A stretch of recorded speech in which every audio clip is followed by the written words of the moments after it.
English 501 का lesson 22 आज हमने स्टार्ट करना है। History of English from 1500 to 1650 part 2। पिछले लेक्चर में हमने पार्ट 1 पढ़ा था, आज पार्ट 2 पढ़ेंगे। टॉपिक 106 है हमारे पास, चेंजिंग वोकैबुलरी। ठीक है। अच्छा, पिछले लेक्चर में हमने पढ़ा था कि वावल कैसे चेंज हुए थे, मतलब लॉन्ग वावल तो चेंज हो गए थे लेकिन शॉर्ट वावल सेम रहे थे। आज हम वोकैबुलरी वाला पढ़ेंगे। ठीक है। कुछ फैक्टर्स इधर डिस्कस किए गए हैं जो हम पीछे पढ़ चुके हैं। नॉर्मन कन्क्वेस्ट, मिडिल इंग्लिश पे इसका बहुत ज़्यादा असर था।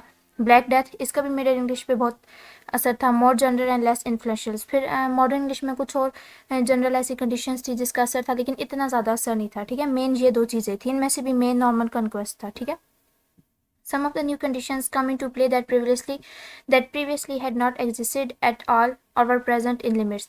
इनके मॉडर्न इंग्लिश में ऐसे हुआ था ना कि कुछ न्यू कंडीशंस आ गई थी। वो कंडीशंस या तो पहले थी नहीं, मतलब हिस्ट्री में हमने वो कंडीशंस नहीं देखी थी, और अगर थी भी तो लिमिटेड थी। मतलब कुछ रूल्स इन्होंने न्यू ऐसे बनाए थे जो पहले तो पहली बात ये कि वो रूल्स थे ही नहीं हिस्ट्री में। अगर कहीं वो रूल्स हमें मिल भी जाते हैं तो एक दो मिलेंगे, लेकिन मॉडर्न इंग्लिश में ज़्यादा रूल्स बन गए थे। ठीक है।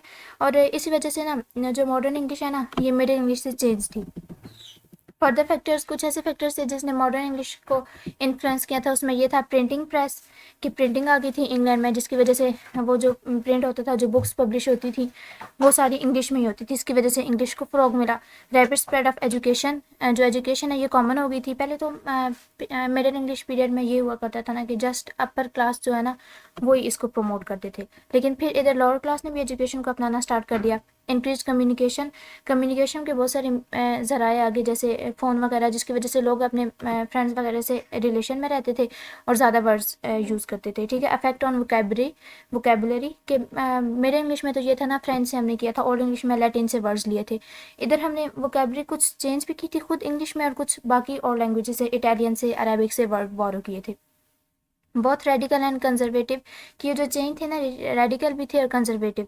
मतलब कुछ ऐसी इंग्लिश में चीज़ें थी जो जिसमें चेंज रेडिकल थे, मतलब जिसने चेंज कर दिया था उसको पीछे वाले से बिल्कुल, और कुछ कंजर्वेटिव थे कि जो पीछे वाले रूल थे ना उन्हीं को फॉलो किया गया था।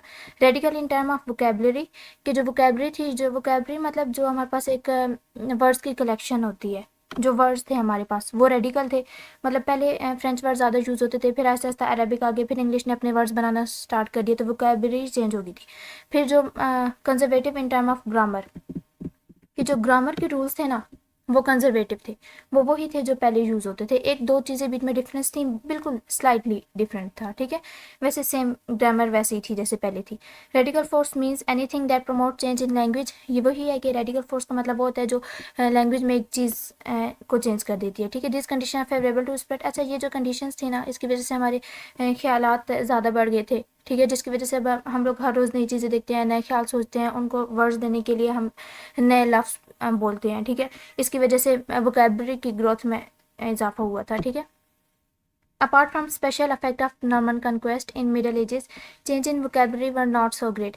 कि सबसे ज़्यादा जो इंग्लिश पर असर था ना वो नॉर्मन कन्क्वेस्ट का था। बाकी जो भी चेंजिंग आई थी उसका इतना ज़्यादा, ये रेनेजेंस पीरियड कर लें या कुछ वो जर्मैनिक ट्राइब्स वाला कर लें, उनका इंग्लिश पे इतना ज़्यादा असर नहीं था। सबसे ज़्यादा जो असर हमें नज़र आया है वो नॉर्मन कन्क्वेस्ट की वजह से था। ठीक है। आगे टॉपिक 107 है हमारे पास, changing grammar. The case of grammar was opposite to vocabulary, कि जो ग्रामर था ना वो बिल्कुल वोकैबुलरी के ऑपोजिट था। मतलब अब वोकैबुलरी चेंज हुई थी तो ग्रामर चेंज नहीं हुई होगी। ये आगे पढ़ते हैं। Change in vocabulary were radical, कि वोकैबुलरी जो वर्ड्स में चेंजिंग थी वो रेडिकल थी, वो टोटली चेंज हो गए थे पीछे वाले से। On the other hand treatment of grammar was conservative, कि ग्रामर जो पहले ग्रामर के असूल थे उसी को फॉलो किया गया था, ये कंजर्वेटिव थी। ठीक है। आगे कंजर्वेटिव का इधर मतलब बताया गया है, इट मीन्स समथिंग और somebody that tends to preserve the existing status, कि वही जो हमारे पास एग्जिस्टिंग स्टेटस पहले से मौजूद हालत होती है उसी हालत में उसको आगे यूज़ करना। ठीक है। The relationship of various agencies in this regard, कि ये जो हमारे पास चेंजिंग आई थी कुछ वोकैबुलरी में, इसके कुछ फैक्टर्स थे, ये वही फैक्टर्स फिर डिस्कस किए गए हैं। प्रिंटिंग प्रेस, ये पहले हम पढ़ चुके हैं, प्रिंटिंग आ गई थी। रीडिंग हैबिट, मतलब पढ़ने का शौक आ गया था लोगों में। एडवांटेजेस ऑफ लर्निंग, इसके फ़ायदे आ गए थे। साइंस, लोगों ने डिस्कवरीज करना स्टार्ट कर दी थी, फिर उन चीज़ों को नाम देना होता था। इंक्रीज कम्युनिकेशन, कम्युनिकेशन में इंक्रीज़ हो गया था। ठीक है।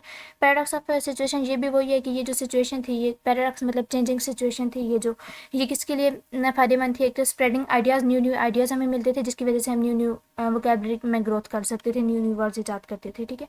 लेकिन इसका ये था कि फिर लोगों ने ना सोशल कंसियसनेस, मतलब लोगों ने ये समझना स्टार्ट कर दिया कि हमें ग्रामर को भी चेंज करना चाहिए, उसको हम एज इट इज़ नहीं रख सकते जैसे पहले थी।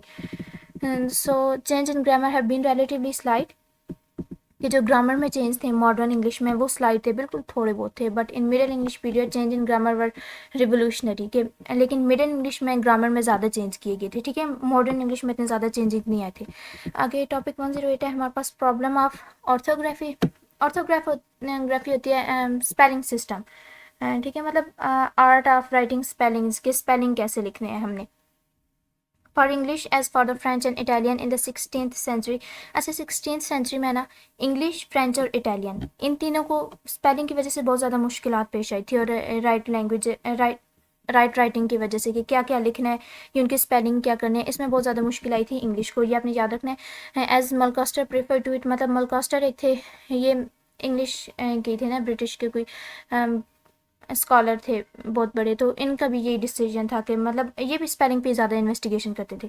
अच्छा पहले तो ये होता था ना कि मिडिल इंग्लिश में अब फ्रेंच आ गए, उन वो जो स्पेलिंग लाए थे वही हम लोग इंग्लैंड ने फॉलो करना स्टार्ट कर दिए। फिर ओल्ड इंग्लिश में जो लैटिन आए थे उनके स्पेलिंग को फॉलो करना स्टार्ट कर दिए। अब इन्होंने इंग्लिश के स्पेलिंग न्यू बनाने थे, न्यू वर्ड्स इन्होंने जो ईजाद किए थे उसको स्पेलिंग देना था, तो उसकी वजह से इनमें कन्फ्यूजन आई थी, मतलब इनके लिए मुश्किल हुई थी, ठीक है।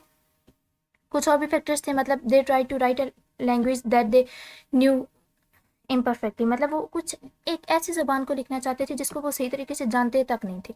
स्टार्ट में वो जानते थे, फिर वो अबाउजदाद उनकी डेथ हो गई, फिर ओल्ड इंग्लिश में तो लैटिन आ गए थे, उन्होंने अपना असर दिखाया, फिर फ्रेंच आ गए, उन्होंने अपना असर दिखाया, फिर इन्होंने इंग्लिश को लिखना था, तो इनको मुश्किल तो आनी थी ना, ये टोटली उसको जानते ही नहीं थे।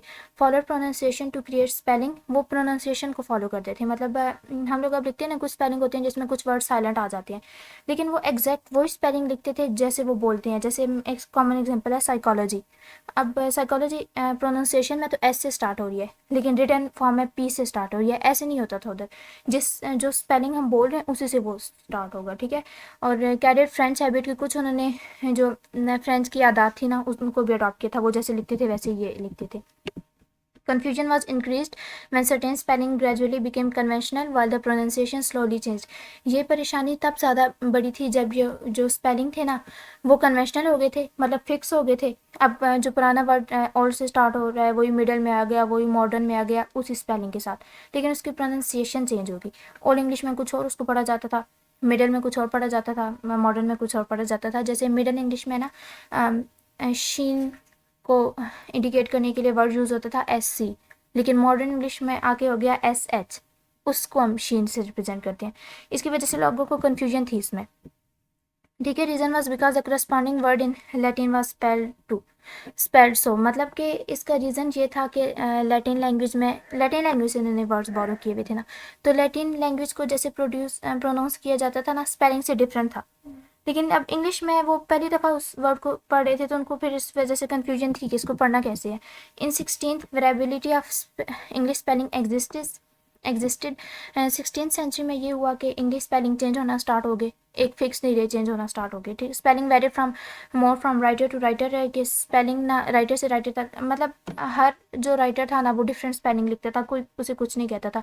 एक वर्ड है इस राइटर की जितनी जो मर्जी उसको जो स्पेलिंग दे, दूसरा राइटर उसको कोई और स्पेलिंग दे देता था, अपनी बुक में लिख देता था। Spelling also varied according to education and temperament, और स्पेलिंग है मतलब डिफरेंट एजुकेशनल इंस्टीट्यूट में भी स्पेलिंग डिफरेंट थे, एक वर्ड को मतलब डिफरेंट स्पेलिंग में लिखा जाता था जिसकी जो मर्जी होती थी।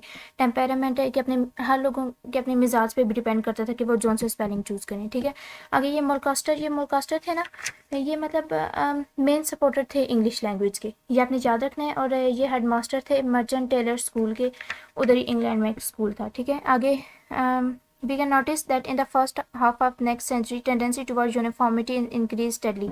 16th सेंचुरी में हमने कहा है कि स्पेलिंग वाला ये डेबिट स्टार्ट होगी, लेकिन फिर नेक्स्ट सेंचुरी के हाफ तक, मतलब 17th सेंचुरी के हाफ तक ना एक उन्होंने एक यूनिफॉर्म एक मतलब एक स्पेलिंग उन्होंने इकट्ठे कर लिए थे सबको मिला के, मतलब एक फिक्स स्पेलिंग पे अमल किया जाता था। Fixation of English spelling is generally associated with doctor Johnson. ये जो डॉक्टर जॉनसन थे इन्होंने सबसे पहले स्पेलिंग को फिक्स किया था हर किसी के लिए। In the new words of English word, अच्छा ये एक बुक है जो 1658 में पब्लिश हुई थी, एडवर्ड फिलिप्स ने पब्लिश की थी। ये बहुत इंपॉर्टेंट है, ये बहुत ज़्यादा MCQs में आती है, इसको याद कर लेना है। बुक का नेम, डेट और कि किसने पब्लिश की थी। इसने इस बुक में क्या लिखा है कि as for orthography it will not be requisited to say any more of it than may conduce to the readers direction in the finding out of the words. उन्होंने कहा था कि स्पेलिंग पे बहस करने की ज़रूरत नहीं है, बस इस चीज़ पे बहस करो कि जो स्पेलिंग है ना वो लिखी हुई है तो जो पढ़ रहा है उसको, रीडर है उसको ठीक अच्छी तरीके से उसका मीनिंग समझ आ जाए कि ये उस वर्ड को इंडिकेट करे। Spelling was one of the problem that English language being consciously to face in the 16th century। की 16th century में सबसे बड़ा प्रॉब्लम जो इंग्लिश लैंग्वेज को फेस करना पड़ा था वो स्पेलिंग का था। ठीक है, फिर आगे टॉपिक 109 है हमारे पास, issues and struggles for recognisation English as attend. अच्छा, इंग्लिश जो थी ना अब मॉडर्न पीरियड में एक लिटरेचर की लैंग्वेज बन चुकी थी, लेकिन इसने मतलब बहुत सारे बुक्स वगैरह पब्लिश करना स्टार्ट कर दी थी, लेकिन जो लैटिन थी पुरानी लैंग्वेज थी इनकी, उसके साथ इसकी स्ट्रॉन्ग ट्रेडिशंस थी, मुख्तलिफ मजबूत रवायात थी, उसको इसने बिल्कुल छोड़ नहीं दिया। कुछ ज़्यादा से ज़्यादा लोग लैटिन को ही फॉलो करते थे। The renaissance was a time of revival of learning. Renaissance period हमने यही पढ़ा है जिसकी वजह से मॉडर्न इंग्लिश में चेंजिंग आई थी, जैसे वो प्रिंटिंग वाला हमने पढ़ा है, कम्युनिकेशन वाला पढ़ा है और वोकेबलरी वाला पढ़ा है, ये सारा रेनेसेंस के पीरियड में आया था। रेनेसेंस की पीरियड वो टाइम था जिसमें लर्निंग ऑफ रिवाइवल स्टार्ट हुआ था, मतलब इल्म को दोबारा फिर से शुरू किया जाता था, जैसे ओल्ड इंग्लिश में था ना वैसे उसको दोबारा शुरू करना स्टार्ट कर दिया गया। ठीक है, जो ग्रीक सिविलाइजेशन थी जैसे लैटिन वगैरह थी, इसकी बुक्स दोबारा अवेलेबल हो गई। लैटिन एंड ग्रीक पर the key of words knowledge. इससे पहले ना सबसे ज़्यादा जो फेमस लैंग्वेज थी वो लैटिन और ग्रीक थी, बहुत तरक्की हासिल की थी इन दोनों लैंग्वेज ने। ठीक है, पोइट्री में और ऑरेटरी में, मतलब ऑरेटरी मतलब आर्ट ऑफ स्पीकिंग, बोलने में। ठीक है, फिलोसफी और फलसफे में इंग्लिश बेस्ड कंपटीशन। अब इंग्लिश को इन लैंग्वेज के साथ कंपटीशन था क्योंकि ज़्यादा से ज़्यादा बुक्स इन लैंग्वेज में थी, इंग्लिश ने न्यू बुक्स पब्लिश करनी थी, उनके साथ एक कंपटीशन ही था ना।